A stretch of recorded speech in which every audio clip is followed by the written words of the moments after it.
할렐루야. 옆에 계신 분들에게 하나님이 이 자리에 계십니다. 인사해 주십시오. 우리 한번 기도드리겠습니다. 전능하신 아버지 하나님, 오늘 고난주간 특별 새벽 기도회 둘째 날을 맞이했습니다. 하나님, 우리 아버지께서 우리를 품에 품어주신 것을 감사합니다. 거룩하신 성령이 바람같이 불같이 생수같이 운행하여 주시옵시고, 우리 마음속에 하나님의 나라가 임하시고 하나님의 진리가 등대처럼 비치게 하여 주옵소서. 예수님 이름으로 기도드리옵나이다. 아멘.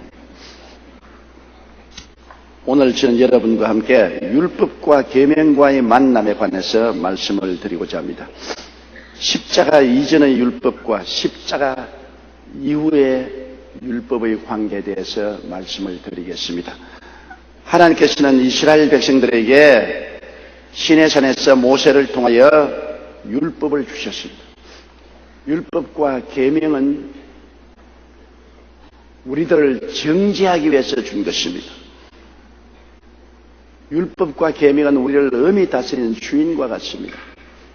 아담과 하와가 타락한 이후로 그들은 인본주의에 서서 자신만만하게 우리의 힘으로, 우리의 능력으로 우리도 하나님 앞에 당당하게 설 수 있다는 교만을 가지고 있었습니다. 그래서 하나님께서 모세를 통하여 이스라엘 백성들에게 제일 먼저 주신 것이 율법입니다. 율법을 주심으로 사람들이 율법을 비추어서 볼 때 하나님 앞에 자기들은 도저히 미칠 수 없다는 것을 깨닫게 만들기 위한 것입니다.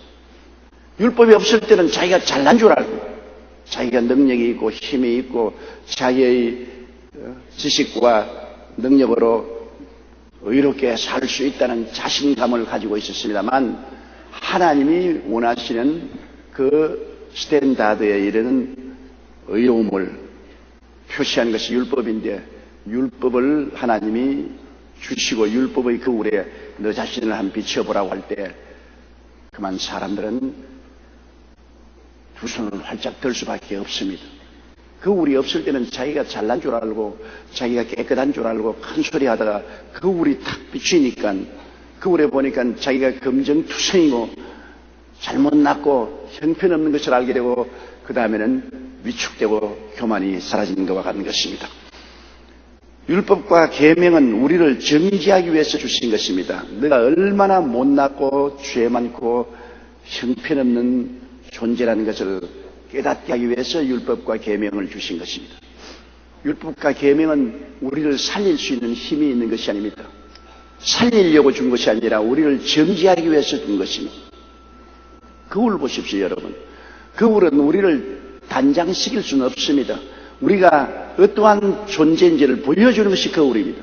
거울을 들여다보면 우리가 얼마나 얼굴에 상처가 있는지, 더러움이 묻었는지, 수금증이 묻었는지 보여주기는 하지만은 씻어주지는 못합니다. 물이 우리를 씻을지 물 없이 거울은 우리 현실을 그대로 보여줄 따름인 것입니다. 이 율법과 계명이란 거울인 것입니다. 우리의 연약함을 보여주고 우리의 잘못과 죄 많음을 보여주는 것이지 우리를 용서하거나 씻어주는 능력은 없는 것입니다. 로마서 3장 20절에 보면 그러므로 율법의 행위로 그의 앞에 의롭다 하심을 얻을 육체가 없나니 율법으로는 죄를 깨달습니다. 율법을 들여다보면 내가 얼마나 죄가 많다는 것을 깨닫죠. 율법 행위 앞에서 의롭다함을 얻을 육체가 아무도 없습니다. 어느 사람도 하나님 율법 앞에서 내가 의롭다고 주장할 수 없는 것은 율법은 우리 속에 감추인 죄를 다 드러내놓기 때문인 것입니다. 그러므로 율법 앞에 서면 죄밖에 보이는 것이 없습니다. 로마서 7장 13절에 이는 계명으로 말미암아 죄로 심히 죄되게 하려 함이라. 하나님의 율법과 계명이 우리에게 나타나면 감추인 죄조차 더 뚜렷이 드러나거든. 죄로 심히 죄되게 합니다. 나는 별로 죄 지은 것 같지 않은데 나는 법이 없이도 살 사람인데 그렇게 큰 소리 하는 사람에게도 하나님 율법이 착 나타나서 보여주면 내 존재 전체가 죄 덩어리고 감추인 죄가 다 드러나므로 큰 소리를 할 수 없는 것입니다. 마틴 루터는 말하기를 율법의 방망이로 얻어맞은 자만이 예수 그리스도의 은혜의 치료가 가능하다고 말했습니다.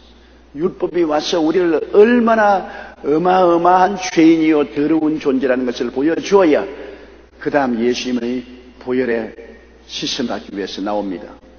그물을 들여다보고 얼마나 내가 더러운 것을 보아야 물로 씻으러 나옵니다. 자기가 얼마나 더러운 것을 모를 때는 물로 씻으라고 해도 씻지 않습니다. 내가 뭘 잘못했기에 뭐가 나쁘기에 물로 씻어야 되냐 그럽니다.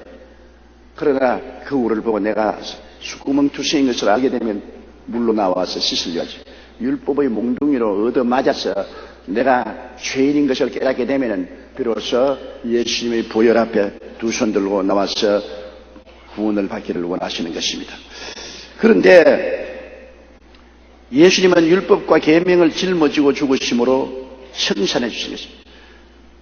십자가 이전의 율법은 우리의 주인으로 우리를 심판했지만은 십자가 이후의 율법은 예수 그리스도로 말미암아 우리를 도와주는 율법이 되고 말한 것입니다. 율법이 우리를 전부 죄인으로 정죄하고 죄로 가두어 놓았으니 이제는 살아갈 길이 없습니다. 율법이 심판한 대로 우리는 모두 다 하나님께 버림당하고 지옥으로 떨어질 수밖에 없습니다. 모두 다 죄인이기 때문에 모두 다 율법의 심판을 받고 마는 것입니다. 그런데 하나님의 아들 예수님이 오셔서 율법하에서 심판받은 모든 인생들의 죄를 예수님이 대신 짊어지고 십자가에 올라가서 몸짓고 피 흘려서 우리 죄를 갚았는데 일시적으로 갚은 것이 아니라 예수님은 영원한 하나님이시기 때문에 그의 제사는 영원한 제사입니다. 예수님의 희생은 영원한 희생이에요. 영원한 과거, 영원한 미래, 영원무궁한 세월 동안에 주님께서는 다 그 희생 제물로 청산한 것입니다. 그렇기 때문에 예수 그리스도의 희생 제물로 말미암아 흘리신 보혈의 역사는 한시적인 것이 아닙니다. 영원한 것입니다.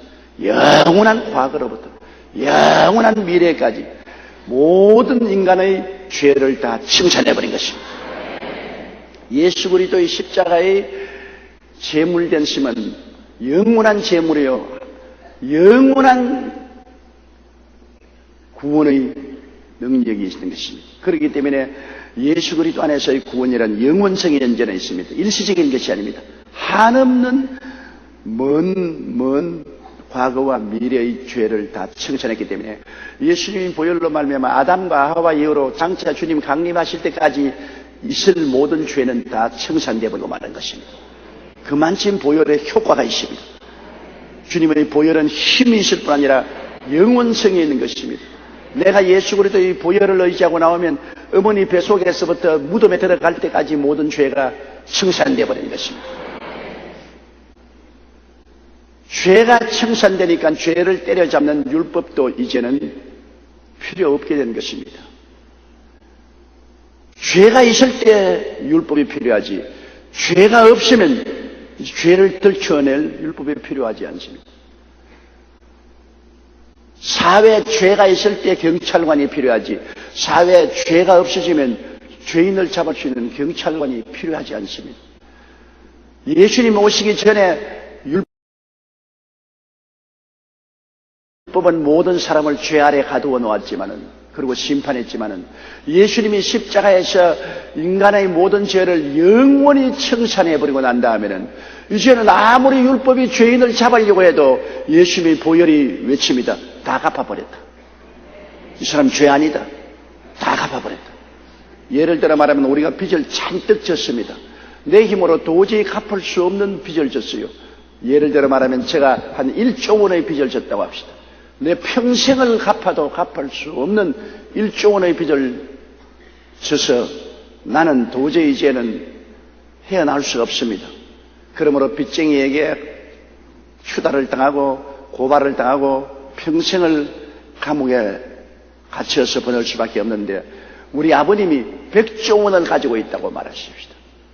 100조 원을 가지고 계신 아버님이 오셔서 너 1조 원 빚을 졌구나. 내가 1조 원 손해가 나더라도 너의 빚을 갚아주마. 하고 아버님께서 1조 원을 갚아주었다면 이제 그날부터 시작해서 나는 빚쟁이입니까? 빚쟁이 아닙니까? 그날부터 아버지 덕분으로 빚쟁이가 아니에요. 빚쟁이가 와서 나를 추달하려고 해도 할 거리가 없습니다. 어제는 빚쟁이였는데 오늘은 빚쟁이가 아닙니다. 아버지가 다 갚아주었기 때문에 나는 해방되었습니다. 자유를 얻었습니다. 이제는 빚쟁이하고는 관계가 없습니다. 나는 자유와 해방을 얻은 사람이 된 것입니다. 아버지의 은혜 때문에. 우리의 죄가 한없이 많아서 인간의 힘으로는 갚을 수 없지만은 무궁하신 하나님이 그 아들 예수님을 보내셔서 영원한 제사를 통해서 보혈로 우리 죄를 청산해버리기 때문에 우리 죄를 추달하던 율법은 닭독전 개가 지붕치라 그러시 없어져 버렸네. 어제까지 죄인인데 오늘은 죄가 없어져 버렸네. 이럴 수가 있느냐? 그럼 나는 뭐하노? 사라져야지. 율법은 폐해지고 마는 것입니다. 우리를 때려잡는 역할을 잃어버리고 마는 것입니다. 율법 자체는 없어지는 것이 아니지만 율법이 우리를 다스리던 주인 노릇하는 자리가 이제는 뺏겨버리고 마는 것입니다. 우리를 추달할 거리가 없게 된 것입니다. 정죄할 거리가 없게 된 것입니다. 그리스도 예수의 보혈로 말미암아 맑게 다 청산하고 다시 씻어버린 것입니다. 그러므로 예수님이 십자가에 6시간 매달리고 난 다음에 외친 것이 내가 다 이루었다는 말씀. 이는 헬라어로는 테텔레스타이라고 말하는데 테텔레스타이는 말은 내가 다 청산해버렸다는 말인 것입니다. 주님이 6시간 달리시고 난 다음 내가 다 청산했다 그러시고 운명하신 것입니다. 그 길로부터 시작해서 인류의 모든 죄는 예수 그리스도 안에서 청산되어 버린 것입니다. 예수님 안에 있는 사람에게만 그렇게 되는 것입니다. 예수님을 구주로 모시지 아니하고 예수님을 받아들이지 않은 사람은 청산되지 않았습니다. 받아들여야 되는 것입니다. 한때 미국에 굉장한 일이 일어난 것입니다. 우편물을 훔쳐다가 잡힌 사람이 사형 선고를 받았습니다. 나무 편지한 우편물을 통해서는 돈을 훔쳐다가 잡힌 사람입니다. 그래서 재판을 받고 사형 언도를 받았습니다. 그런데 많은 사람이 그 사람을 구제해달라는 호소를 대통령에 해서 대통령께서 그 죄인을 특사 명령을 내렸습니다. 특별히 대통령이 용서하면 특사가 되는 것입니다. 특사를 내렸습니다. 이래서 재판관이 이 감옥에 있는 죄인에게 특사령을 가지고 왔습니다. 대통령이 너를 특사했다. 그런데 이 사람이 특사를 안 받아들입니다. 나는 대통령의 특사를 받아들이지 않겠다. 나는 사형 당하겠다.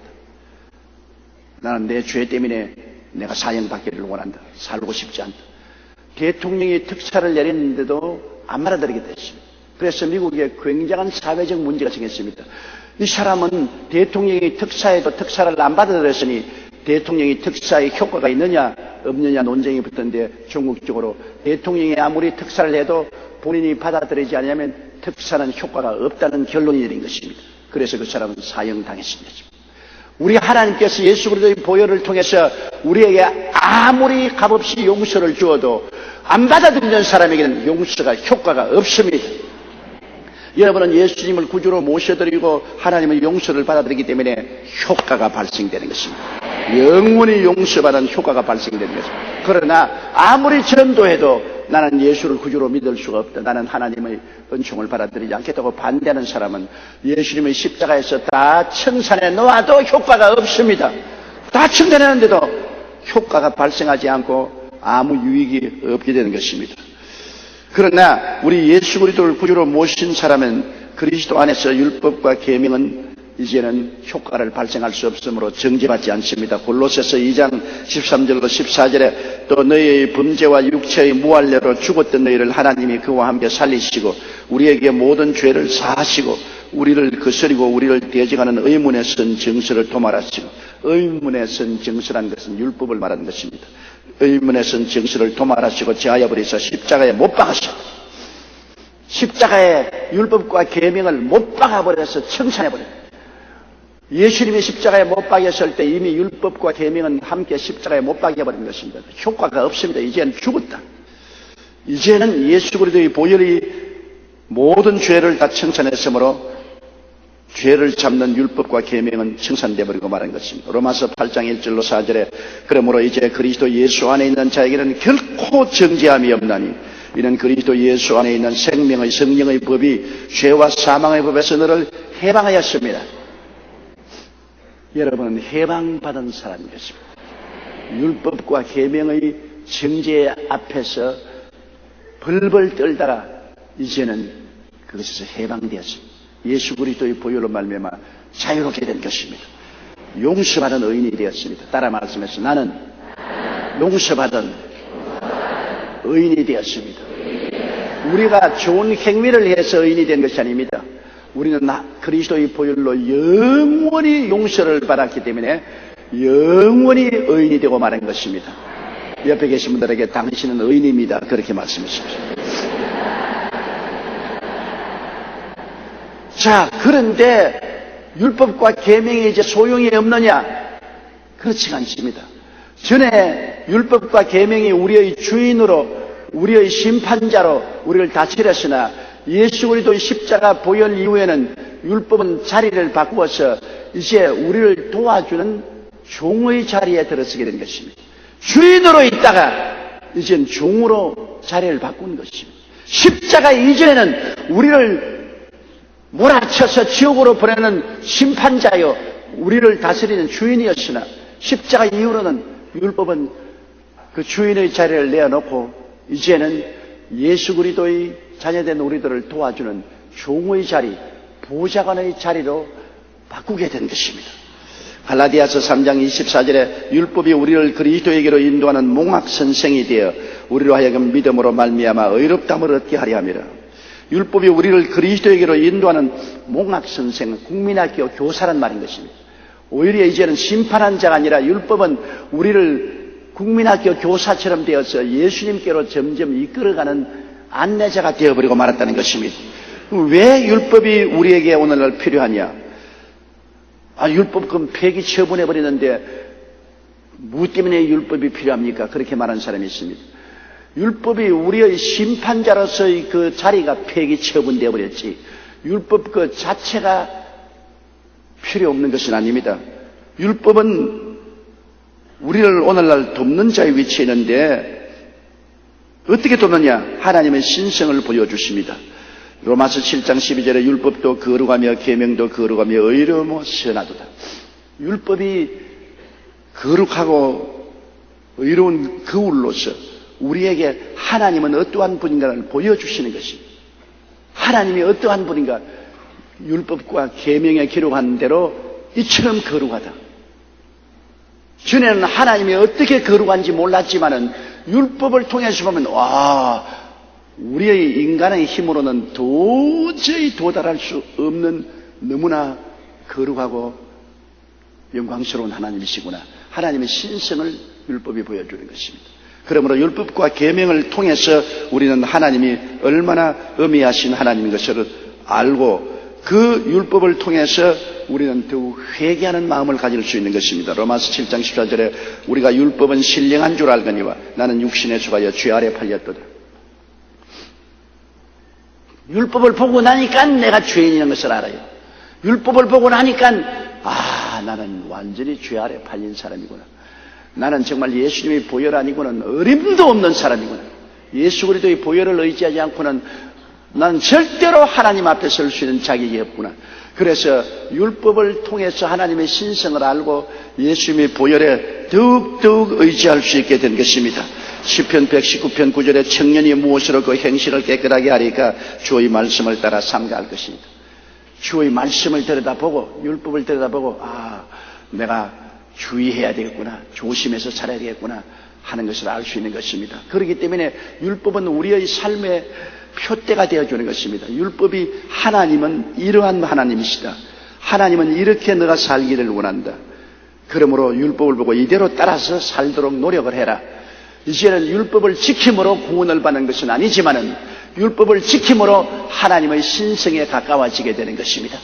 옛날에는 율법을 안 지키면 심판받아 너는 죽는다고 지키라고 강요를 당했지만은 이제는 그렇지 않습니다. 예수 십자가 이후로는 용서받은 의인이 되었기 때문에 율법을 바라보고 율법에 따라서 삶으로 하나님의 신성에 가까워질 수 있도록 노력하도록 해주는 것입니다.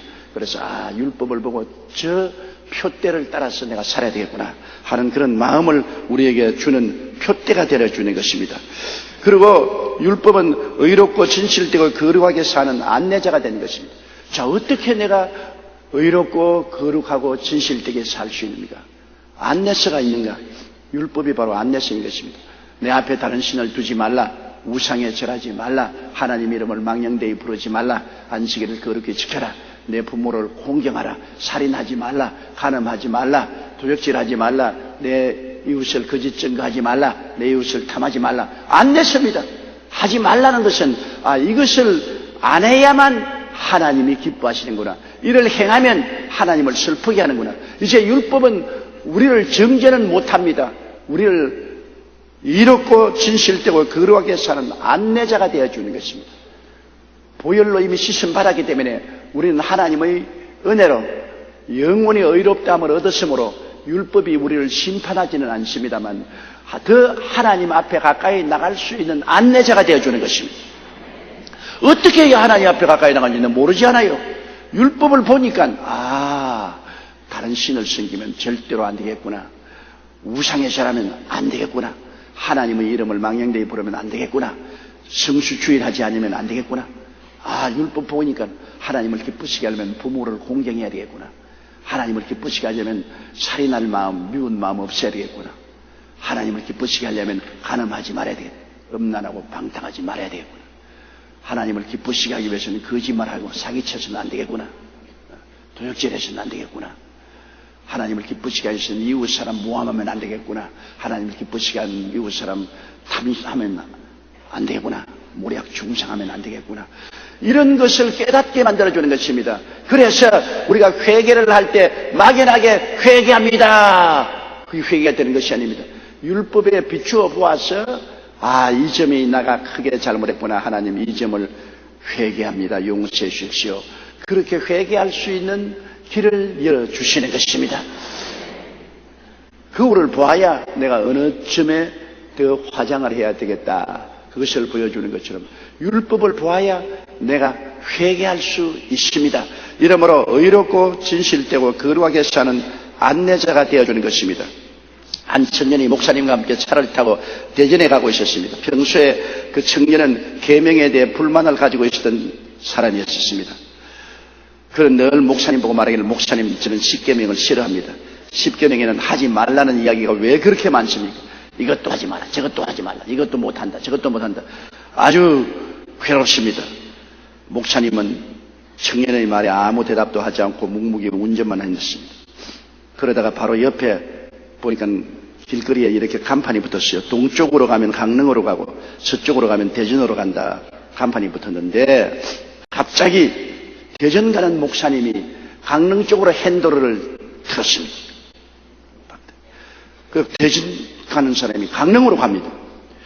목사님 지금 어디 가십니까? 대전은 왼쪽인데 강릉으로 차를 돌리면 안 됩니다. 청년이 그렇게 말을 하니까, 이 사람아 내 마음대로 가면 되지 뭘 잔소리가 많노? 아니 목사님 무슨 그런 바보 같은 소리를 하십니까? 목사님 마음대로 간다고 대전이 나옵니까? 그 이정표대로 깔았어야 대전으로 갈 수 있는데 이제 우리 오늘 대전 가기는 틀렸습니다. 이 길로 가면 강릉으로 가고 마는 것입니다. 청년은 고개를 슬렁슬렁 들면서 목사님이 바본 줄 생각했습니다. 그러자 목사님이 빙그레 웃으면서 자네 말이 맞네. 이 길로 가면 대전 못 가고 강릉으로 가네.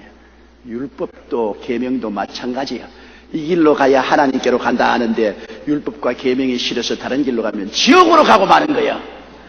청년이 깨달았습니다. 목사님, 율법과 계명은 바로 어디로 가라는 표시인데 이 길로 가면 하나님께로 간다, 이 길을 벗어나면 마귀의 세계로 가고 세상으로 가고 지옥으로 간다. 내 마음대로 간다고 해서 목표에 도달하는 것은 아니라는 것입니다. 율법과 계명은 우리가 하나님께로 나가는 길을 안내해 주는 것입니다. 율법과 계명을 어기고 나면 세상으로 나가요. 그리고 결국에는 지옥으로 가요. 그러므로 안내서가 되어주시니 율법은 우리에게 필요합니다. 우리를 심판하는 자가 아니라 우리를 안내하는 자가 되어주는 것입니다. 또 율법은 오늘날 마귀의 시험과 삶의 위험한 곳을 피하는 가드레일입니다. 여러분, 우리가 고속도로를 달려보면 카브를 틀거나 위험한 언덕이 있는 곳에는 이렇게 가드레일을 쳐놓지 않습니까? 차가 넘어가지 못하도록 가드레일을 쳐놨습니다. 그 가드레일 왜 갖다 놓았냐? 생명을 보호하기 위해서 가드레일을 친 것입니다. 보기 좋으라고 하는 것도 아니고 귀찮으라고 하는 것 아닙니다. 위험한 곳에마다 가드레일을 쳐놓고 난 다음 차가 못 뛰어넘어가게 만들어요. 요번에 우리 동부 일대에 굉장한 눈이 많이 왔지 않습니까?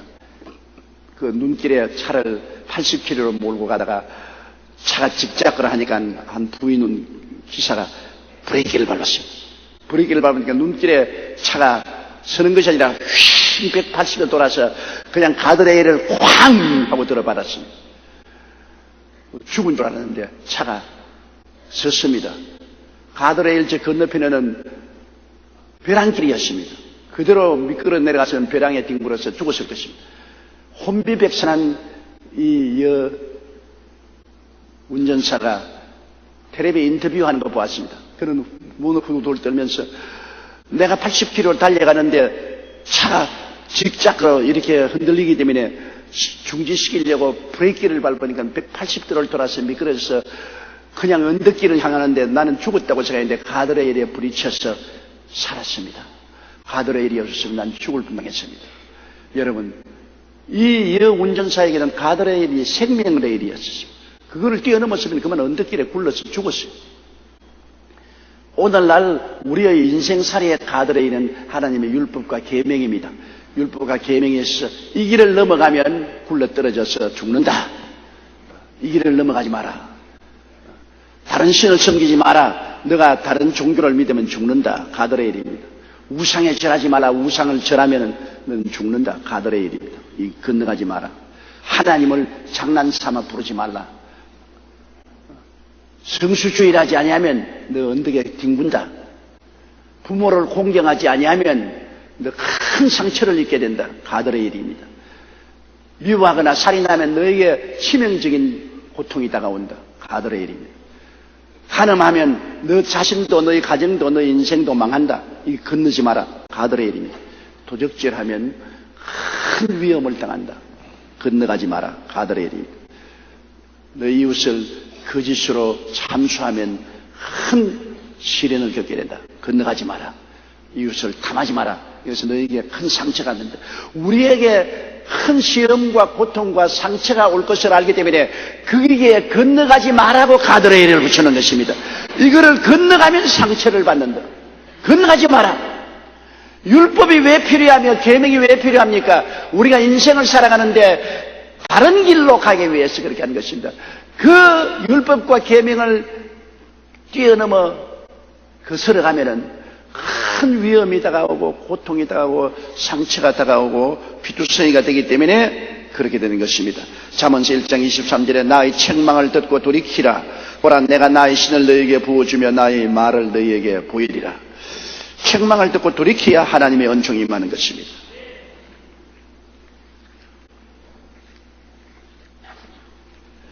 그리고 이 우리의 율법은 내 발의 등이요 내 길의 빛이 되시는 것입니다. 캄캄한 밤에는 등이 얼마나 필요합니까? 요사이 우리 도시에 사는 사람은 대낮같이 전등불이 밝으니까 밤인지 낮인지 알 수 없지만 시골에서 살 때는 이웃 동리에 가려면은 이런 등잔 불을 켜가지고서 막대기에 끼어서 이걸 들고 가요. 이 불이 없으면 어두운 산길을 걸어서 이웃 마을로 갈 수가 없어요. 등은 정말 발에 빛이 되고 길에 빛이 되는 것입니다. 오늘날 어둡고 캄캄한 죄악의 세상에 하나님의 율법과 계명은 발의 등이요 길에 빛이 되시는 것입니다. 시편 119편 105절의 말입니다. 주의 말씀은 내 발의 등이요 내 길에 빛이 되시나이다. 그러므로 빛이 있으면 넘어지지 않게 도와주는 것입니다. 빛이 없으면 돌에 부딪혀 넘어지고 언덕에 걸려서 뒹굴기도 하고 푹 꺼진 웅덩이에 빠지기도 합니다만 빛이 있으면 넘어지지 않게 해주시는 것입니다. 시편 119편 133절에 나의 행보를 주의 말씀에 굳게 세우시고 아무 죄악이 나를 주장치 못하게 하소서. 잠언서 4장 12절에 다닐 때 내 걸음이 곤란하지 아니하겠고 달려갈 때 실족지 아니하랴. 율법과 계명이 있으므로 내가 넘어지고 실족하고 다치지 않게 만들어주는 것입니다. 그러므로 굉장한 축복이 되는 것입니다. 신앙이 돈독한 청년이 정육점 사업을 했습니다. 그런데 고기를 납품한 호텔 주방장이 자꾸 뇌물을 달라고 합니다. 뇌물을 달라. 그래서 이 정육점을 하는 청년은 나는 뇌물을 줄 수 없습니다. 왜? 정직하게 내가 장사를 해야 됩니다. 내가 당신에게 뇌물을 주면은 그거를 보충하기 위해서 나쁜 질의 고기를 공급해야 되기 때문에 손님들이 좋은 고기를 먹지 못하고 나쁜 고기를 먹게 됩니다. 이러므로 나는 뇌물을 줄 수가 없습니다. 그러자 큰 호텔의 주방장이 화가 나서 고기를 너희 정육점에서 사지 않겠다. 중지식임으로 망해버렸습니다. 그런데 이 사람은 낙심하지 아니하고 다시 생필품 사업을 시작했습니다. 그리고 이번에는 가게 입구에 이런 글을 써붙였습니다. 너희는 먼저 그의 나라와 그의 일을 구하라. 그러니까 사람들이 보고 지글지글 웃으면서 그가 곧 망하게 될 것이다. 저런 심보로서 말씀 중심으로 장사를 하겠다고 하니 그가 망할 것 아닌가. 그런데 망하지 않고 점점 흥해졌습니다. 그가 정직하고 성실하고 거짓없이 장사를 하므로 사람들이 저 점포는 믿을 수 있다고 해서 점점 점포가 잘 되었습니다. 이 청년이 바로 미국의 백화점 왕인 J.C. 페니입니다. 그런 하나님의 말씀을 중시하고 계명을 철저히 지킴으로 탐욕과 유혹을 이겨내서 결국 미국 전역에 1,000개의 백화점을 세운 미국의 역사상에 손꼽는 백화점 왕이 되어버리고 마는 것입니다.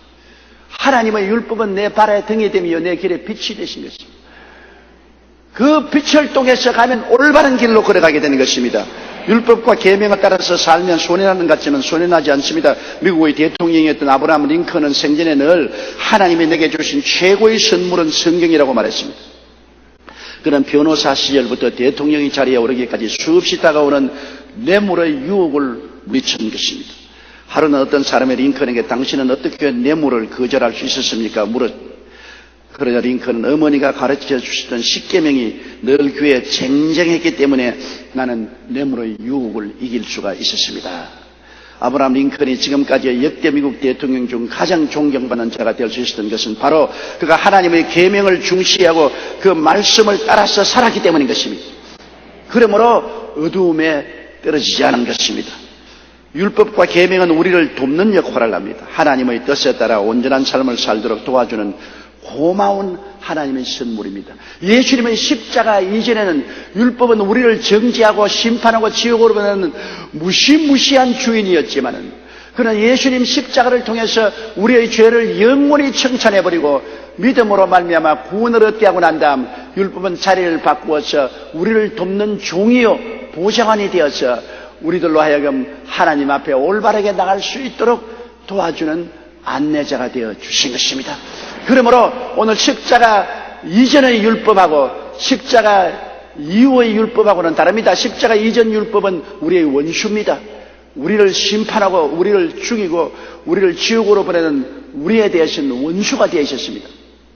그리고 율법 앞에 우리는 꼼짝도 못하게 노출되고 지옥 갈 수밖에 없습니다. 율법은 와서 우리를 벌거벗기고 상처 입히고 우리를 때리고 지옥으로 보냅니다.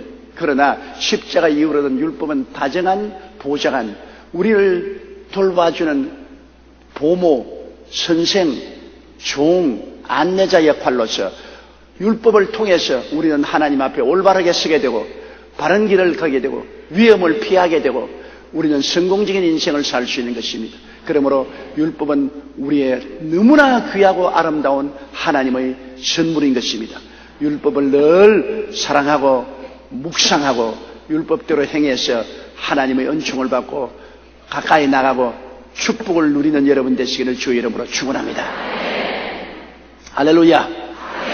몸이 아프시면 아픈 데 손을 얹으십시오. 문제가 있으면 가슴에 손을 얹으시기 바랍니다. 전능하신 하나님 아버지, 우리에게 너무나 아름다운 율법과 계명을 주신 것을 감사합니다. 십자가 전에는 율법이 우리를 정죄하는 원수였지만은 십자가 보혈 이후에는 율법은 우리를 도와주는 다정한 선생이요 안내자여 종이여 보혜사가 된 것을 감사합니다. 하나님 아버지, 율법을 받아들이고 율법을 통하여 아버지 앞에 올바르게 살려고 애쓰고 노력하는 우리들을 긍휼히 보아주시고 항상 보혜사 성령으로 채워주시옵소서.